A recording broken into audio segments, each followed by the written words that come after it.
बिस्मिल्लाहिर्रहमानिर्रहीम। अस्सलाम वालेकुम व्यूअर्स, कैसे उम्मीद करती हूँ कि सब ठीक होंगे। शुक्र अल्हम्दुलिल्लाह मैं भी ठीक हूँ। तो फिर जैसे कि आप सब जानते हैं कि आपके साथ रेमेडीज़ और रेसिपीज़ शेयर करती हूँ और दुआओं का भी एक सिलसिला शुरू किया हुआ है।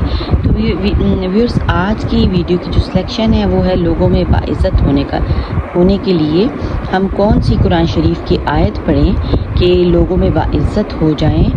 क्योंकि व्यूअर्स, जैसे कि आप सबको पता है कि हर इंसान का अपना एक मूड होता है और वो अपने मूड के मुताबिक चल रहा होता है। तो बाज़ दफ़ा ज़िंदगी में कुछ ऐसे बदतमीज़ लोग भी आ जाते हैं जो कि आपसे बदतमीज़ी करते हैं, हालांकि आपका कोई कसूर भी नहीं होता, बस उनका कुछ मीटर घूमा हुआ होता है या उन्हें कोई प्रॉब्लम होता है। तो व्यूअर्स, अगर कुछ भी है और वो इज़्ज़त नहीं कर रहे और आपके साथ बदतमीज़ी कर रहे हैं, तो व्यूअर्स ये कुरान पाक की एक आयत